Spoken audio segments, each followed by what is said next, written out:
Shalom Bapak Ibu Saudara yang dikasihi Tuhan, kita bertemu kembali dalam renungan singkat saat ini. Bapak Ibu Saudara yang dikasihi oleh Tuhan, jikalau kita berbicara tentang merdeka, maka itu mudah dikatakan tapi sulit untuk diwujudkan. Mengapa demikian? Contoh saja, kita menghadapi satu kehidupan dilarang melanggar rambu-rambu lalu lintas. Tetapi yang terjadi adalah kita justru terdorong untuk melanggarnya. Lalu yang lebih berat lagi, kita tidak kuasa untuk mengendalikan diri untuk apa? Melanggar rambu-rambu lalu lintas ini. Nah, dengan demikian apa yang terjadi? Manusia dijajah oleh kesalahannya sendiri. Manusia dibelenggu oleh kesalahannya sendiri, sehingga akibatnya manusia itu menderita, manusia itu susah, manusia itu mengeluh, dan manusia itu tidak terima akan kehidupannya. Mengapa saya harus seperti ini? Padahal manusia itu dijajah oleh dirinya sendiri. Mengapa saudaraku manusia tidak dapat merdeka? Mengapa saudaraku manusia tidak dapat mereguk kemerdekaan? Nah, kitab suci berkata kepada kita demikian.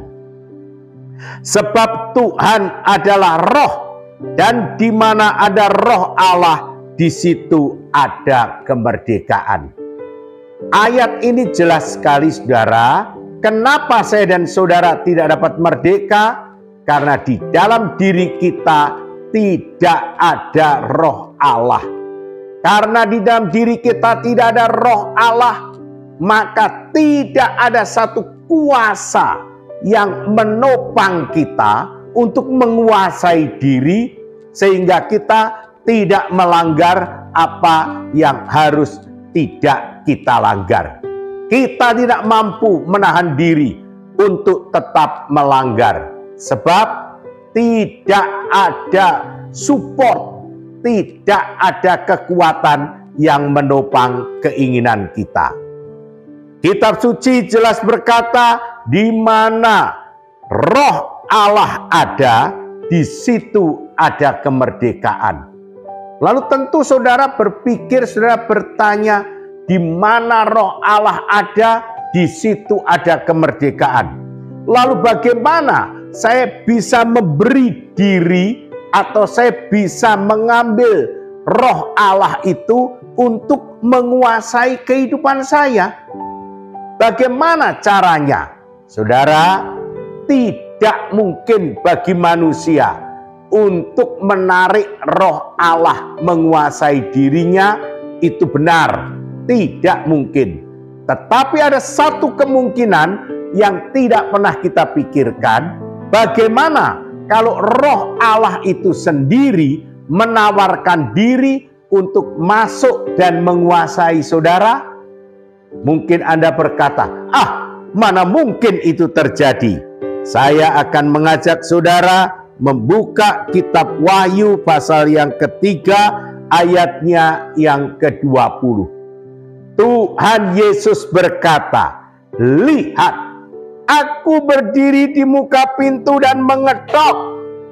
Jikalau ada orang yang mendengar suaraku dan membukakan pintu, aku akan masuk mendapatkannya, dan aku makan bersama-sama dengan dia, dan ia bersama-sama dengan aku. Saudara-saudara, tidak mungkin kita menarik roh Allah untuk menguasai kita, tetapi ada satu kemungkinan, yaitu penawaran dari roh Allah itu sendiri yang terwujud di dalam Yesus Kristus untuk masuk ke dalam diri kita. Nah, lalu bagaimana caranya saudaraku kita menyambut, kita merespon, kita menerima akan undangan ketokan dari Tuhan Yesus Kristus ini? Maka saya mengajak saudara membuka kitab Roma pasalnya yang ke-10, ayat yang ke-9 dan ke-10. Sebab jika kamu mengaku dengan mulutmu bahwa Yesus adalah Tuhan dan percaya dalam hatimu bahwa Allah telah membangkitkan dia dari antara orang mati, maka kamu akan diselamatkan. Karena dengan hati orang percaya dan dibenarkan, dan dengan mulut orang mengaku dan diselamatkan.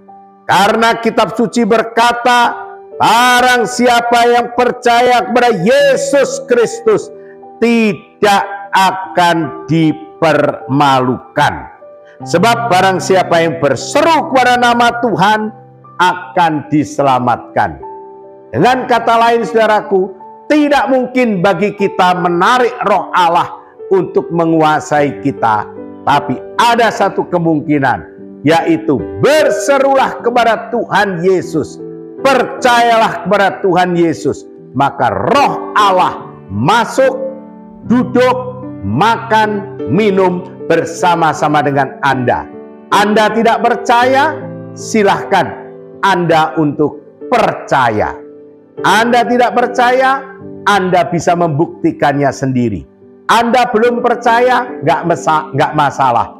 Tetapi ambil keputusan untuk percaya, maka kepercayaanmu menjadikan roh Allah ada di dalam dirimu, dan roh Allah yang ada di dalam dirimu akan memerdekakan engkau. Tuhan memberkati saudara semua.